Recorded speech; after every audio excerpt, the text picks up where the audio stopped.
Espíritu Santo. Daniel capítulo 1, verso 1 al 2. En el año tercero del reinado de Joacim, rey de Judá, vino Nabucodonosor, rey de Babilonia, a Jerusalén y la sitió.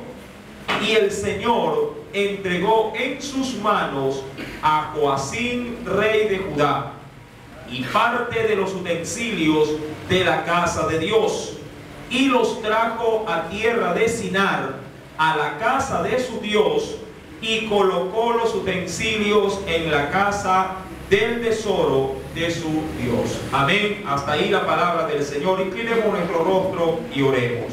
Padre, en el nombre de Jesús de Nazaret, te damos gracias, oh Dios, en esta gloriosa noche. Permítenos, Padre, por medio de esta enseñanza, aprender de tu palabra, y también, Señor, permítenos por medio de la Escritura a encontrar una respuesta a nuestras necesidades espirituales y a ser enseñados por ti mismo, oh Dios. Te pido, mi Dios, que sea usted bendiciéndonos, que conforme a su gracia y a su misericordia nos otorgue la bendición de este día. En el nombre de Jesús te doy gracias, Padre, Hijo y Espíritu Santo de Dios. Amén y amén. Bueno, para poder empezar en este estudio tan fascinante como lo es el libro de Daniel, es necesario, sí, enrumbarnos un poco en la historia bíblica para poder entender el trasfondo en el cual este libro, esta profecía, esta historia aparece en el escenario bíblico.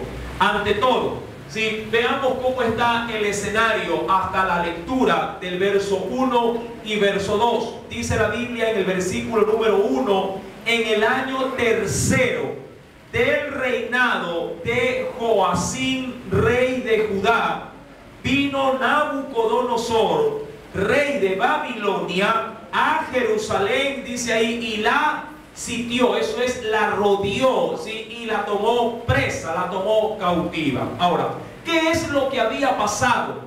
¿Por qué una ciudad tan importante de Israel había sido ahora entregada en las manos de un enemigo también poderoso como lo era Nabucodonosor, rey de Babilonia? Aún más dice el verso 2, si usted lo lee, por favor, dice que fue el Señor el que entregó en sus manos a Joacim, rey de Judá, y parte también de los utensilios de la casa de Dios, y los trajo a la tierra de Sinar, a la casa de su Dios, y colocó allí, dice, los utensilios en la casa del tesoro, pero de su Dios, no del Dios de Israel, sino del Dios de Nabucodonosor. Ahora bien, Israel se encontraba, de acuerdo al texto bíblico, se encontraba sitiada, y obviamente la Biblia dice en el verso 2 que fue entregada en las manos del ejército de Babilonia. Mis amados hermanos, para poder entender este escenario bíblico, tenemos que trasladarnos, sí, a la historia de Israel en cuanto a su nación, en cuanto a su surgimiento. Usted sabrá, mi querido hermano, que Israel no fue nación hasta luego de que ésta salió de la tierra de Egipto, y ya entrada en tierra de Canaán, el Señor, sí, la estableció como una nación. Y luego de que la estableció, le levantó por medio de la bendición del pueblo, le levantó un rey, el cual fue el rey Saúl. Luego de ese reinado, que no fue nada agradable, porque este hombre incurrió en desobediencia, Dios levantó un nuevo rey, hablando del rey David. David, recuerde al escenario bíblico, fue un hombre, de acuerdo a la escritura, conforme al corazón de Dios, pero también se equivocó en muchas decisiones, y también Dios de alguna manera sí mantuvo el reinado de David, pero como algo desagradable ya en la parte intrafamiliar. Él nunca pudo llegar a tener paz ni con la familia, ni tampoco con las naciones vecinas. Siempre estuvo en guerra. Luego de que David envejeció, se levantó su hijo, hablando de un hombre conocido como el hombre más sabio de la tierra de ese entonces, que era ¿quién? El rey Salomón. Salomón gobierna, de hecho disfruta del reinado que lo vino forjando David, su padre, pero luego en su vejez se inclinó en su corazón para servir a los dioses paganos de sus esposas y sus concubinas, recordando que este rey llegó a tener 1000 mujeres, sí, y cada una de esas mujeres desviaron el corazón de este rey Salomón. Dicho esto, mi querido hermano, quiero simplemente acotar en la siguiente diapositiva de qué manera estaba constituido Israel como nación en los tiempos de Babilonia, en los tiempos del rey Nabucodonosor. Israel, tal cual como lo hemos mencionado, era un reino hasta la gobernación de Salomón, sí, como un solo imperio. Recuerde, Saúl el primer rey, David a continuación, Salomón, sí, pero una vez que Salomón tergiversa su condición de rey ante los ojos de Dios como una persona, sí, grata y perfecta, sino que cae en la idolatría, Dios le da una sentencia a Salomón diciéndole que el reino habría de ser dividido, pero no en su reinado, sino en el reinado de su hijo Roboam. Una vez que Roboam toma, sí, la sucesión de Salomón, es en los tiempos de este hombre que el reino se divide en dos partes, conocido como el reino, sí, del norte y el reino del sur. El reino del norte comprendían 10 tribus, sí, con excepción de la tribu de Judá y la tribu de Leví, las cuales comprendían el reino del sur. En el reino del sur quedó gobernando Roboam. Recuerde, Judá y la tribu de Leví, que era la tribu de los sacerdotes, se mantuvieron en este lado del reino, en la parte sur de la nación de Israel, con capital en Jerusalén. Mientras que el reino del norte, o el reino de Israel, conformada por las otras 10 tribus, se estableció como capital Samaria. ¿Sí? Todas estas dos, digámoslo así, estos dos reinos, pero que conformaban una sola nación, la nación de Israel, sí, se vio afectada por esa separación. ¿De dónde salió el otro rey? Roboam, hijo o línea directa de David, sí, tomó Judá como capital y reinó. Mientras que en el reino del norte, quien tomó el reinado fue el general de Roboam, es decir, Jeroboam. Y sí, es un hombre que tomó de hecho, sí, esta nación y también recibió aprobación de Dios para que lo haga, porque ya Dios había sentenciado a Salomón que en los días de su hijo el reino habría de ser dividido a consecuencia de la idolatría. De esa manera, el reino de Israel estaba dividido en dos partes. El reino del norte por un lado, sí, con Samaria siendo capital, y el reino del sur, donde Judá, sí, y Jerusalén eran las principales ciudades de este reino. Ahora bien, los años siguieron pasando y nuevos reyes, sí, comenzaron también a aparecer en el escenario bíblico de Israel. Sí, simplemente por mencionar, luego de Roboam vino Abián, luego Asa, Josafat, Joram, Ocosías, Atalías, Joás, Amasías, Azarías, Jotán, Acaz, el rey Ezequías, Manasés, Amón, Josías, Joacás, y aquí nos encontramos, rey, sí, Joacim, el 18º rey de la nación de Judá. Si usted va al escenario bíblico, en el capítulo número 1 de Daniel, versículo número 1, dice ahí, en el año tercero del reinado de ¿quién? De Joacim. Es decir, en el año, sí, tercero de su reinado, siendo Joacim el 18º rey de la nación de Judá.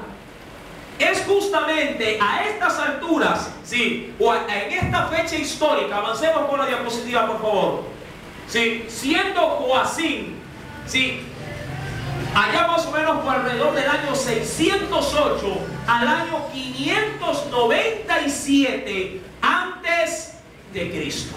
Amén. Se va ubicando la historia. Aquí están los mismos reyes que aparecieron en la gráfica anterior: reino del sur y reino del norte, pero con un antecedente adicional. Aquí está el número de años, sí, que se considera, y el tiempo que terminaron gobernando cada uno de ellos en los diferentes, sí, digamos así, estados de Israel. En el reino del sur, allá por el año 608, sí, fue justamente donde reinó Joacim, y al tercer año, estamos hablando en el año aproximadamente, si hablamos de 608, en el año 604, 605 del reinado de Joacim, fue que Daniel, sí, en este caso apareció en el escenario bíblico con este libro maravilloso que hoy vamos, sí, a estudiar.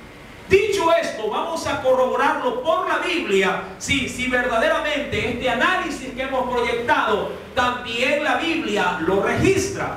Acompáñeme por favor a ciertos textos bíblicos y corroboremos lo dicho. En la segunda carta de los Reyes, capítulo número 23.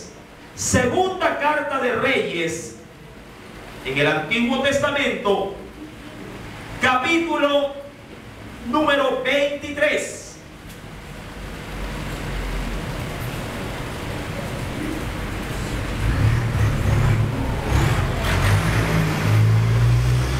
¿Lo tiene?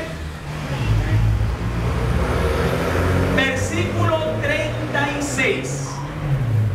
Ahí usted tiene como subtítulo, dice ahí, reinado ¿de quién? Reinado de Joacim. Sí, reinado de Joacim. Segunda carta de Reyes, capítulo número 23, verso 36. ¿Ya lo tiene? Dice ahí la escritura: de 25 años era Joacim cuando comenzó a reinar. Ahora pregunto, si tenía 25 años cuando Babilonia atacó y sitió a Judá, ¿cuándo? En el año tercero del reinado ¿de quién? De Joacim. ¿Cuántos años tenía Joacim cuando fue sitiada la ciudad? 28 años. Sí, perfecto. Versículo 36. De 25 años era Joacim cuando comenzó a reinar, y 11 años reinó en Jerusalén. El nombre de su madre fue Zebuda, hija de Pedaías de Ruma, o del lugar llamado Ruma. Verso 37. ¿Qué característica le da la Biblia a ese reinado, o sobre todo a ese rey? E hizo lo malo ante los ojos de Jehová, conforme a todas las cosas que sus padres habían hecho. Es decir, que Joacim, por así decirlo, fue un rey catalogado de manera escritural como un mal gobernante, como un mal rey. ¿Por qué? ¿Qué habían hecho sus padres? Muchos de ellos se habían dedicado a la idolatría. Y la idolatría fue una de las principales causas por la que el Señor sí permitió a Nabucodonosor entrar como nación y como imperio para que destruyese a la nación de Israel. Recuerde todo esto allá por el año 604, sí, antes de Cristo. Acompáñenme por favor a otra cita bíblica. En la misma carta de Reyes, segunda de Reyes, pero ahora en el capítulo 24. Segunda carta de los Reyes, capítulo 24. ¿Lo tiene? Verso 1 en adelante. En su tiempo subió en campaña. Cuando dice en su tiempo, es decir, en el tiempo de la guerra. Eso es en el tercer año de gobernado, sí, que gobernaba ¿quién? Joacim, rey de Jerusalén. En su tiempo subió en campaña Nabucodonosor, rey de Babilonia, Joacim vino a ser su siervo, ¿por cuántos años? ¿Cuántos años la tuvo subyugada luego del tercer año? 3 años más. Amén. Dice, Joacim vino a ser su siervo por 3 años, pero luego volvió y se rebeló contra él. ¿Por qué dice esto la Biblia? Recuerden, ¿cuántos años terminó reinando Joacim en la nación? ¿Cuántos? 11 años. 3 años estuvo sin guerra. Al tercer año vino Nabucodonosor y lo sometió 3 años. Es decir, 6 años. A los 6 años, ¿qué hizo Joacim? Se rebeló. ¿Qué significa rebelarse? Que ya no pagó impuestos.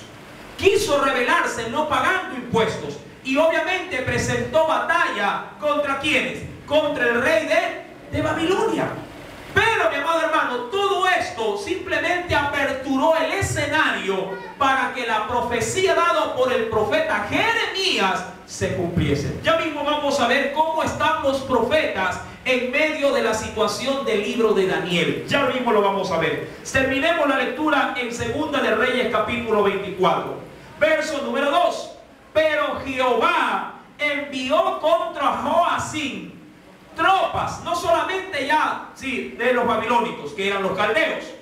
Envió tropas contra Joacim de caldeos, sino también, mire, tropas de sirios, tropas de moabitas, tropas de amonitas, los cuales envió contra Judá para que la destruyesen, conforme a la palabra de Jehová que había hablado por sus siervos los profetas. Ahora, ¿cómo estaba el escenario bíblico en función de los profetas?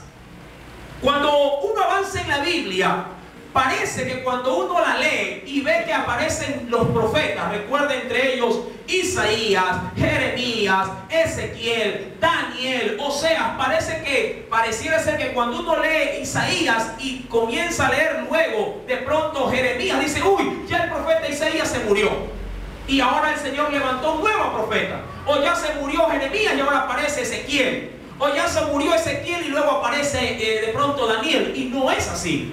Muchos de los profetas actuaron, diría yo, a la par, de manera unísona. Unos profetizando, declarando la voluntad de Dios en el reino del norte, y otros trabajando también con la mano de Dios, en el reino del sur. De hecho, muchos profetas se conocían. Unos eran más avanzados en edad que otros, pero la mayoría de los profetas fueron contemporáneos, pero en diferentes escenarios, de la nación de Israel. Para entender algo, mejor lo que estamos diciendo, por ejemplo, aquí está el reino del norte. Recuerden, 10 tribus hacían la nación en el reino del norte, mientras que 2 tribus en el reino del sur. Aquí en el reino del sur se habla de quién? De un rey llamado Joacim. Ahora, en los tiempos de Joacim, ¿quiénes eran los profetas? En el reino del sur, por ejemplo, se encontraban el profeta Habacuc, el profeta Baruch, el profeta Jeremías, el profeta Daniel y el profeta Ezequiel, juntamente luego con el profeta Miqueas.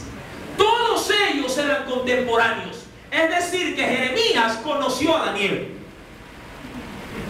Pero Daniel era un niño cuando Jeremías estaba en pleno apogeo de la misión profética de anunciarle al pueblo que no opusiera resistencia ante el rey babilónico. Miremos de esta manera el escenario.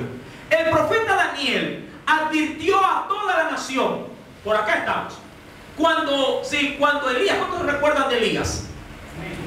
Amén. Cuando Elías apareció en el escenario bíblico, mis queridos hermanos, ya lo hizo, recuerde, alrededor de este rey llamado el rey Acab. ¿Cuántos recuerdan ese rey? Amén. Luego, ¿quién le sucedió? Eliseo.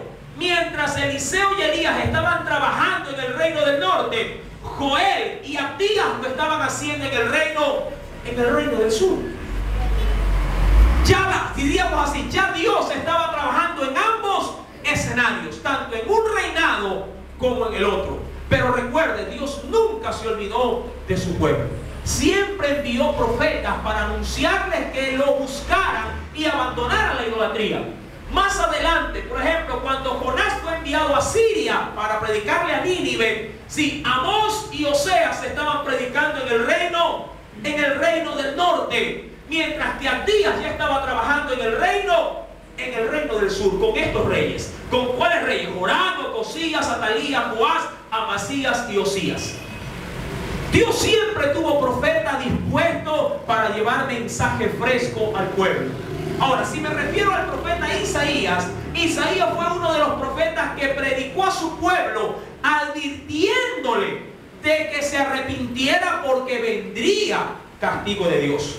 Pero el pueblo, ¿qué hizo? El pueblo hizo oído sordo y siguió en su rebelión. Cuando ya Isaías termina su labor, Dios levanta ¿qué otro profeta? El que le sigue. Jeremías. Jeremías ya más bien es un profeta que le dice al pueblo, si viene Babilonia y nos va a llevar cautivo. Y así fue. El pueblo en los tiempos de Jeremías, ya el pueblo fue tomado cautivo y fue de a poco porque se hicieron 3 grandes deportaciones. Sí, Nabucodonosor fue el primero en incursionar tomando mucho pueblo de la nación de Israel y llevándolo a la nación de Babilonia. Luego sí, fue su hijo y a su vez, diríamos así, el nieto de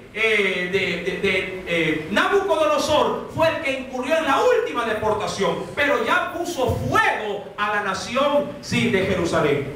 Mientras que Isaías profetizaba al pueblo para que se arrepintieran, Jeremías declaró, sí, que el pueblo ya habría de ser transportado. Mientras que Ezequiel aparece en un escenario donde ya todo el pueblo se encontraba en Babilonia. Ahora bien, dicho esto, mis queridos hermanos, avancemos. Acompáñenme, por favor, antes de entrar a los nombres como tal, acompáñenme a una preciosa profecía. Jeremías capítulo 25. Recuerde que lo que leímos en Segunda de Reyes capítulo 24, verso 2 decía, conforme a la palabra de Jehová que había hablado por sus profetas. ¿Qué es lo que había anunciado el profeta Jeremías? Jeremías capítulo número 25. ¿Por qué Dios entregó en las manos de Nabucodonosor la nación de Israel y principalmente la nación de Judá? Veamos qué nos dice. ¿Ya lo tiene? Jeremías capítulo 25. Ahí usted tendrá como prefacio, dice 70 años de desolación. ¿Por qué 70? Porque fueron 70 los años que Israel fue cautivo en Babilonia. Verso número 1. Palabra que vino de Jeremías, a Jeremías acerca de todo el pueblo de Judá. Recuerde que ¿quién estaba como rey en Judá? Joacim. En el año 4 de Joacim, es decir que ya Joacim, ¿a los cuántos años fue deportado? ¿O fue atacado, fue sitiado? En el 3er año. Hijo de Josías, rey de Judá, el cual era el año primero de Nabucodonosor, rey de Babilonia, la cual habló el profeta Jeremías a todo el pueblo de Judá y a todos los moradores de Jerusalén, diciendo, desde el año 13 de Joasías, hijo de Amón, rey de Judá, hasta este día, que son 23 años. ¿Cuánto tiempo estuvo profetizando el profeta? Vaya viendo el asunto. Ha venido a mí palabra de Jehová y he hablado desde temprano y sin cesar, es decir, sin descanso, pero no oíste. ¿Cuántos años Dios ministró a ese pueblo? 23 años. ¿Y qué hizo el pueblo de 23 años?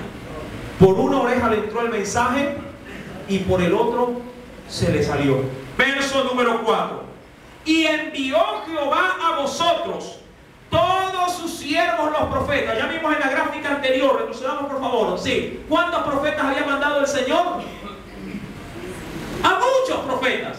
Hablando desde el mismo Joel, Abdías, Isaías, Habacuc, Baruch, Si Jeremías, Miqueas, el Señor había mandado a muchos profetas, y estos profetas son los profetas que eran de renombre, pero hubieron muchos hombres de Dios que no están escritos en la Biblia, pero que Dios también usaba para llevar el mensaje de su palabra. Versículo número 4. Y envió Jehová a vosotros todos sus siervos los profetas, enviándolos desde temprano y sin cesar. Pero no oísteis, ni inclinasteis vuestro oído para escuchar. Cuando decía: volveos ahora de vuestro mal camino y de la maldad de vuestras obras, y moraréis en la tierra que os dio Jehová a vosotros y a vuestros padres para siempre. ¿Cuál era esa tierra? La tierra de Canaán, la tierra que fluía leche y miel. Verso número 6. ¿Qué más el Señor les advertía diciendo? Y no vayáis en pos de dioses ajenos, sirviéndoles y adorándoles, ni me provoquéis a ira con la obra de vuestras manos. Y mire cómo el Señor les dice: y no os haré mal. Y dice aún más, verso 7: pero no me habéis oído, dice Jehová, para provocarme a ira con la obra de vuestras manos. Dice aquí: para mal vuestro. Por tanto, y aquí viene la resolución a la rebelión. Así ha dicho Jehová de los ejércitos: por cuanto no habéis oído mis palabras. Verso 9: he aquí, enviaré y tomaré a todas las tribus del norte, dice Jehová, y a Nabucodonosor, rey de Babilonia. Ahora me interesa este texto. Ese texto dice que enviaré a todas las tribus del norte. ¿Quién gobernaba en el norte? De Jeroboam salió, recuerde, otro reinado. Si retrocedemos las gráficas un poco más, ahí, mientras Joacim era rey en el reino del sur, ¿quién lo era, mi amado hermano? Sí, en el reino del norte, Joás. Ahorita me estoy dirigiendo ¿por qué? Por los años. Sí, mientras sí, Joacim lo era en el reino del sur, ¿quién era contemporáneo en el año 608? Perdón, el año 608, más abajo estoy. ¿O no se encuentra? No lo tengo aquí. Bueno, mientras Joacim era rey en el reino del norte, el rey del norte también se levantó contra el rey del sur. Es decir, que tenía guerra tanto externa con Nabucodonosor como peleas internas dentro de su propia nación, pero con las otras 10 tribus. Aún el reino del norte, cuando uno ya entra en detalle, ¿sí? Ahora ya estudiando el libro de las crónicas, e inclusive el reino del norte se alió con Egipto para poder destruir, ¿sí?, al reino del sur. Todo esto, mi amado hermano, de acuerdo a lo que había profetizado Jeremías en el capítulo 25, versículo número, por favor, acompáñenme al verso número 9. He aquí, enviaré y tomaré a todas las tribus del norte, dice Jehová, y a Nabucodonosor, rey de Babilonia, mi siervo. Ahora, entienda algo. Cuando dice mi siervo, hablando de Nabucodonosor, no es que Nabucodonosor era un servidor de Dios porque hacía su voluntad. Lo que está tratando de decir Dios es ahí, es mi utensilio o mi herramienta por la cual yo haré cumplir mi palabra. Por aún decir, Faraón también fue un siervo de Dios. ¿Pero en qué sentido? Simplemente como un instrumento en el cual Dios hacía brillar su poder. No porque Faraón hubiese sido un acérrimo sirviente de Dios, sino que siendo opositor en cada rebeldía, en cada, diríamos yo, obstinación, Dios obraba un milagro poderoso. De igual manera, mi querido hermano, Nabucodonosor fue un servidor dentro de los planes o los propósitos de Dios. No porque haya sido un devoto seguidor de Jehová, porque Nabucodonosor tenía su propio Dios, que no era Jehová. El Dios de Babilonia era el Dios Bel, que eso lo vamos a ver más adelante. Termino Jeremías capítulo 25, versículo número, recuerde, verso número 9, donde dice: mi siervo, y los traeré contra esta tierra y contra sus moradores y contra todas estas naciones en derredor, y los destruiré y los pondré por escarnio y por burla y en desolación perpetua, y haré que desaparezca de entre ellos la voz de gozo, la voz de alegría, la voz de desposado y la voz de desposada, ruido de molino y luz de lámpara. Toda esta tierra será puesta ¿en qué cosa? En ruinas y en espanto, y servirán estas naciones al rey de Babilonia 70 años. Una vez clarificada la introducción, ahora sí vayamos a Daniel. ¿Cuántos hasta ahí tienen claro el escenario? Amén. Lea por favor conmigo ahora nuevamente Daniel capítulo 1, verso 1. En el año tercero del reinado de Joacim, rey de Judá, vino Nabucodonosor, rey de Babilonia, dice ahí, a Jerusalén. ¿Y qué hizo? En pocas palabras, ¿qué hizo Nabucodonosor? Cumplió la profecía que había sido dada ¿a quién? ¿A qué profeta? Al profeta Jeremías. ¿Por qué causa la sitió? Recuerde, porque la nación de Judá se había entregado a la idolatría, y Dios en represalia tuvo que entregarla en manos de sus enemigos, tanto externos como internos. Versículo número 2. Y el Señor entregó en sus manos a Joacim, rey de Judá, y no todo, dice ahí, y parte de los utensilios de la casa de Dios. ¿Por qué parte? Porque todos los utensilios de la casa de Dios, del templo, del tabernáculo, eran de oro puro. Pero el rey Nabucodonosor pensó no en destruir de manera inicial la casa de Dios. Él quiso que la nación de Judá fuese una ciudad que le tributara. Recuerde, ¿a los cuántos años se rebeló Joacim? Luego de que fue tomada cautiva. A los 3 años posteriores. Es decir, que ¿en qué año del reinado de él? En el año 6. De manera inicial, cuando Nabucodonosor entra a Jerusalén, es verdad, toma como parte del botín ciertos utensilios de la casa de Dios, como recompensa a la conquista, pero no la desaloja en totalidad.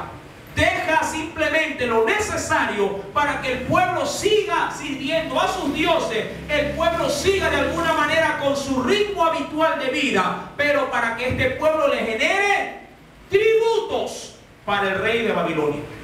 Ahora bien, versículo número 2 dice ahí: y parte de los utensilios de la casa de Dios, y los trajo a la tierra de Sinar, que era la tierra, o la capital de Babilonia en ese sentido, a la casa de su Dios, y colocó los utensilios en la casa del tesoro de su Dios. ¿Cuántos se recuerdan, ya más adelante en Daniel, la escritura en la pared?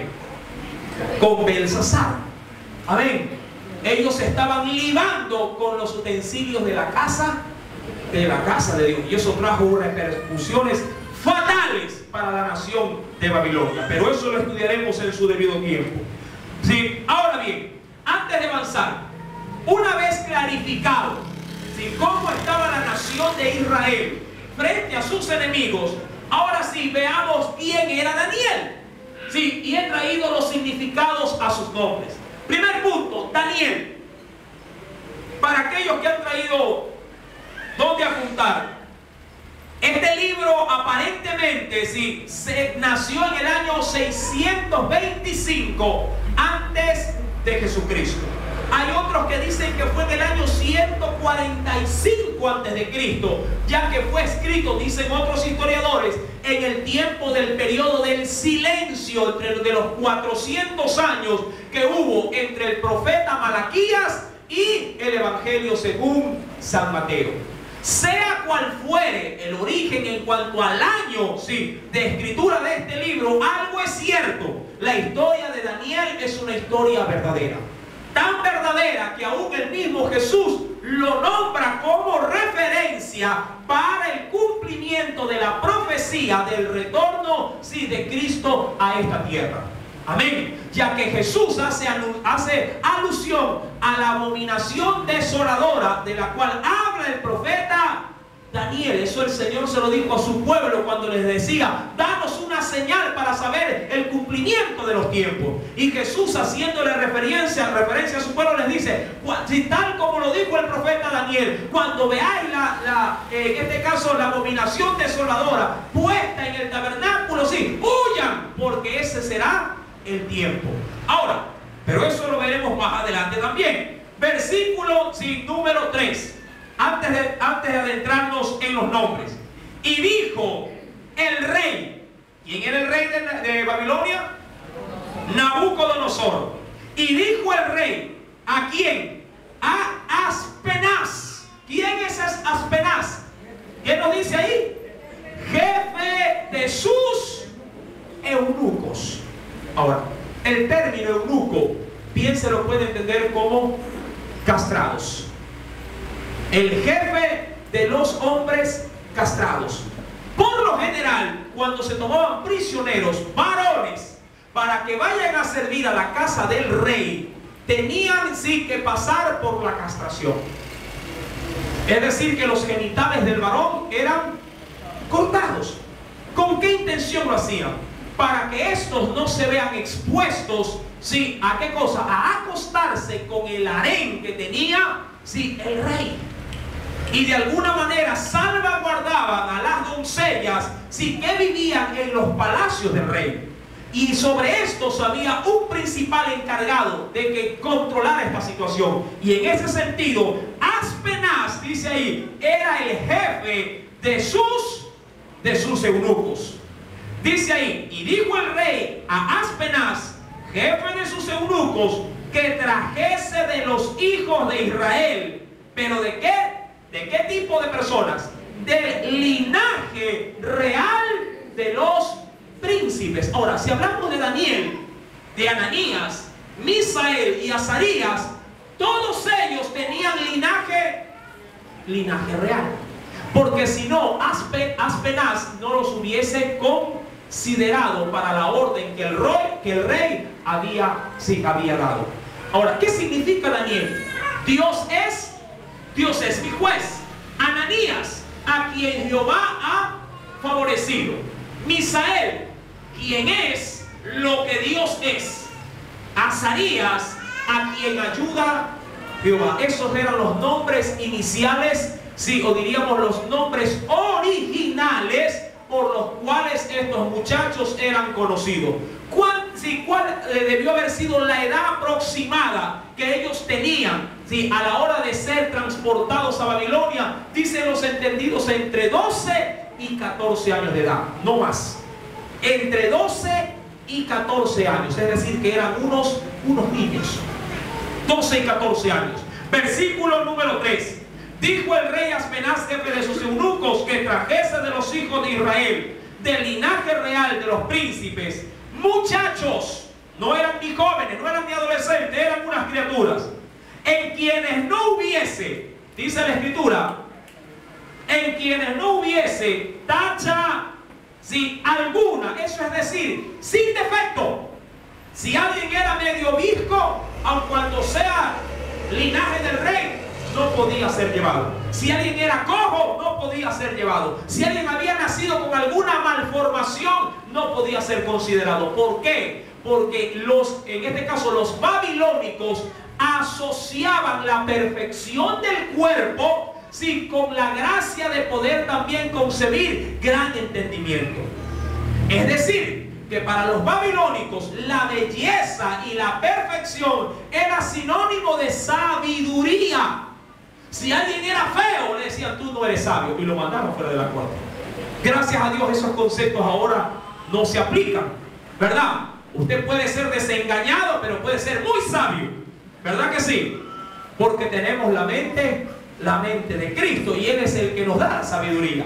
Pero como esta gente era gente acostumbrada a lo oculto, sí, en este caso sí, a la belleza simplemente externa, inclinaban su corazón sí por esas creencias. Versículo número 4: muchachos en quienes no hubiese tacha alguna, de buen parecer, es decir, hermosos, enseñados en toda sabiduría. Cuando mandó a ver a estos muchachos, ya estos muchachos tenían una base de estudio. Amén. ¿A cuánto le gusta estudiar? ¿Verdad que sí? Cuando usted ya está acostumbrado al estudio, entonces se le hará más fácil seguir preparándose. Pero si usted es vago de pequeño y lo quieren forzar ya de grande a estudiar, ¿rinde o no rinde? Muy difícilmente. Muy difícilmente. Estos muchachos ya tenían que tener como base una instrucción. Dice ahí: enseñados en toda sabiduría, sabios en ciencia y de buen entendimiento. Es decir, muchachos que ya por sí fuesen ya, diríamos, diestros en el manejo de actitudes, sí, y de responsabilidad. Y esto es muy cierto, mi amado hermano. Hay muchos muchachos que cuando reciben una buena formación en el hogar desde temprana edad, oiga, tienen 10, 11, 12, 13, 14 años y son muy maduros y son muy centrados. Mientras ellos están pensando de pronto en un futuro, ¿sí?, cómo planificar su vida estudiantil, hay quienes todavía están tras un PlayStation, sí, dándole duro, sí, a Dragon Ball Z. Y son polos totalmente opuestos. Por eso es que la madurez no se la puede medir en edad, sino más bien en, sí, diríamos yo, sí, en sabiduría, en cordura, sí, de cada uno, de cada individuo. Versículo número 4 sigue diciendo: e idóneos para estar en el palacio del rey. ¿Y cuál era la orden? Que les enseñase las letras y las lenguas de los caldeos. Ahora, ¿cuál era la intención del rey? Este rey ya estaba acostumbrado a hacer esto, claro que sí. No era la primera nación que conquistaba. De hecho, Babilonia es reconocida en la actualidad, una parte de ella, sí, como símbolo de las 7 maravillas del mundo. De hecho, se habla mucho de los jardines colgantes de Babilonia. Amén. ¿Cuántos han escuchado esto en historia? Sí, los jóvenes, ¿cuántos han podido leer con respecto a las 7 maravillas del mundo? Babilonia, en esta nación, dentro de ella, había un lugar conocido como los jardines colgantes, y era una hermosura, una preciosidad, era una villa entera donde en este caso, donde las flores, las plantas, sí, adornaban prácticamente toda una ciudadela dentro de la ciudad de Babilonia. Babilonia era una ciudad amurallada, una ciudad, mi amado hermano, donde el esplendor, el oro, sí, las piedras preciosas abundaban en gran manera. El Señor a esta nación la engrandeció hasta lo sumo. Versículo número 4, dice ahí: y que les enseñase las letras y la lengua de los caldeos. Avancemos. Listo. Verso número 5. Y les señaló el rey ración para cada día de la provisión de la comida del rey y del vino que él bebía, y que los criados, dice ahí, sí, perdón, y que los criase, ¿cuántos años? 3 años. Es decir, que si tenían 12 años, ¿cuánto habrían de estar listos ya para la capacitación? ¿Cuánto? 15 años. Si tenían 14, máximo a los 17 años, estos muchachos ya debían haber estado listos. ¿Para qué? Para poder atender a las demandas del rey. Versículo número 5. Y le señaló el rey ración, es decir, una porción para cada día de la provisión de la comida del rey. Eso es lo mejor. ¿Qué más? Del vino que él bebía, y que los criase 3 años, para que al fin de ellos se presentasen delante del rey. ¿Con qué objeto? El rey, luego de esos 3 años, sí, los evaluaba personalmente.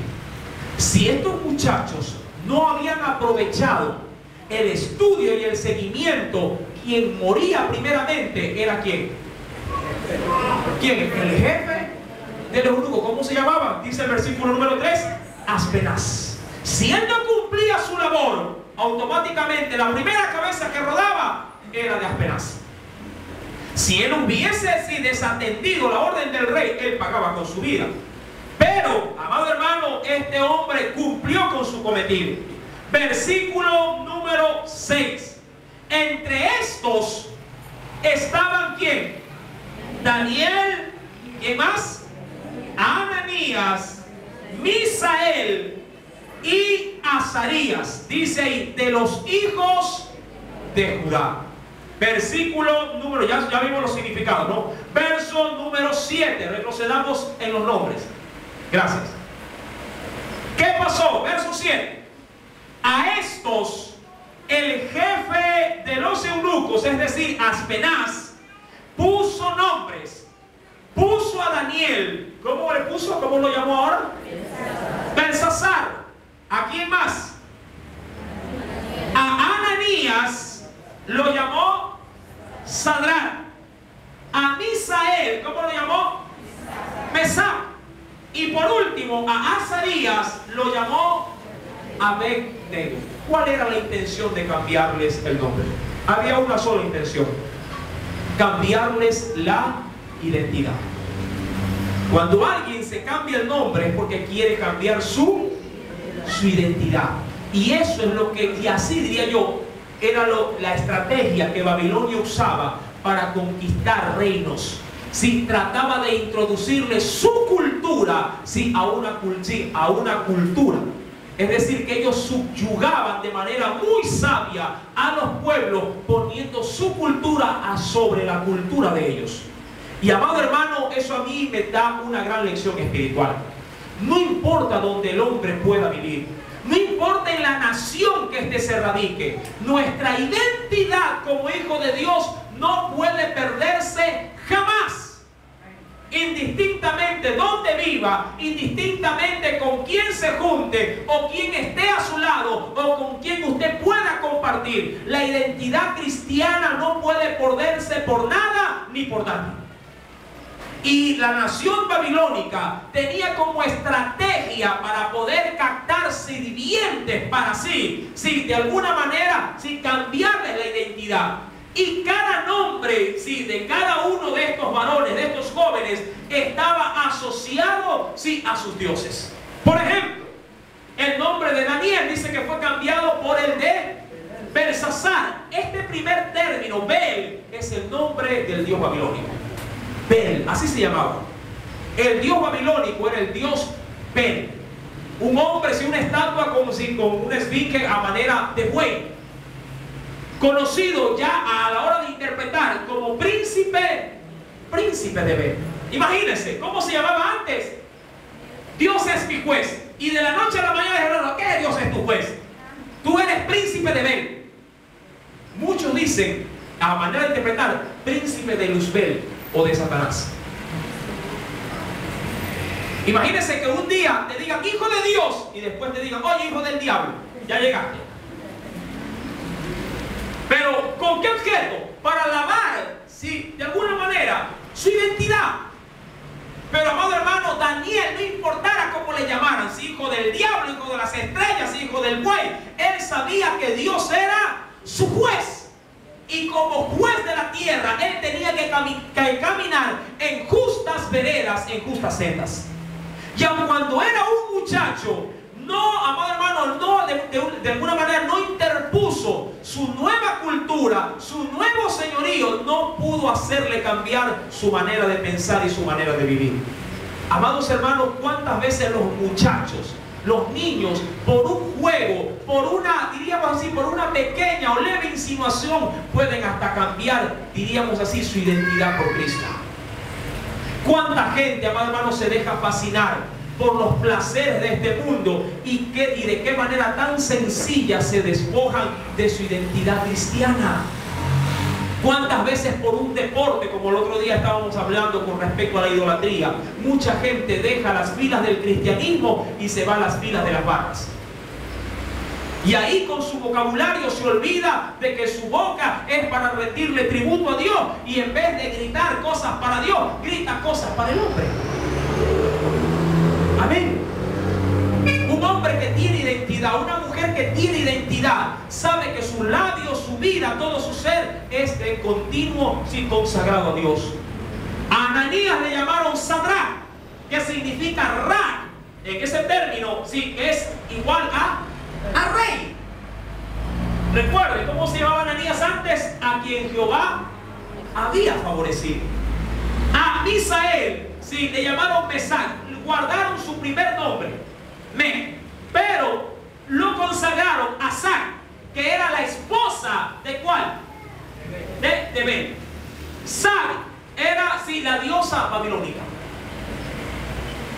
Y por último, a Azarías le llamaron Abednego, que significa siervo del fuego resplandeciente. Dicen muchos estudiosos bíblicos que este último nombre fue puesto luego de que este hombre sí salió del horno de fuego. ¿Se cuántos recuerdan cuando a 3 de estos los metieron en un horno de fuego ardiente porque no quisieron adorar la estatua del dios babilónico? Sí, este fue el que le dijo al rey: así nos mates, no cumpliremos el edicto. Es decir, bien parado en el nombre del Señor. ¿Cuántos podrían decir lo mismo en la actualidad? Así me tires el vaso de cerveza encima, no voy a tomar. Así te desnudes, yo voy a ser fiel delante de mi esposa y delante de mi Dios también. Amén. Así me pegues, no voy a corresponder. Amén. Amados hermanos, estos hombres recibieron un nombre para identificarlos en una nueva cultura, pero ellos se mantuvieron inmovibles. Versículo número 8. Y vamos a entrar en materia más adelante. Y Daniel propuso en su corazón no contaminarse con la porción de la comida del rey, ni con el vino que él bebía. Pidió por tanto al jefe de los eunucos que no se le obligase a contaminarse. ¿Por qué no quiso comer la comida del rey? ¿De qué manera se iba a contaminar? El próximo día viernes lo sabremos con la ayuda del Señor. Amén. ¿Sí? Recordemos, mi amado hermano, que todo en la Escritura tiene una razón de ser. Amén. Y Dios quiere enseñarnos de qué manera también tenemos que poner límites, sí, en nuestra vida cristiana. Amén. Que el Señor les guarde, que el Señor les bendiga. Sí, y alabemos a Dios por medio de este libro, el cual el Señor nos lo ha, sí, podido hacer conocer, para la gloria de su nombre. A Él toda la gloria. Aleluya.